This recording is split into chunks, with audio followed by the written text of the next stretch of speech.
Hi, this is Chris from Total Parts Plus, and today we have a 2009 Subaru Impreza R Hatch, stock reference number 5597.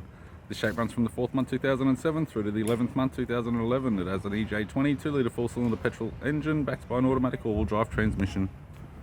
EJ20 2-litre 4-cylinder petrol engine. We have the right-hand headlight, left-hand headlight, left front 16-inch alloy mag with a good tyre, left power door mirror, left front door has one small dent, left rear door has two small dents, left rear 16-inch factory alloy mag with a good tyre, left tail light, left tailgate garnish.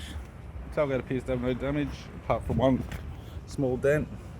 Right hand tailgate garnish, right hand tail light, right rear 16-inch factory alloy mag with a good tyre, right rear door appears to have no damage, and a right front factory alloy mag with a good tyre. We have the driver's side door trim, power window master switch. This vehicle is fitted with black cloth interior, automatic type console, automatic gear shifter, heated controls, single stack CD player, interior mirror, courtesy lamp, left sun visor, right sun visor, instrument cluster, and a tidy 3-spoke vinyl steering wheel with cruise control.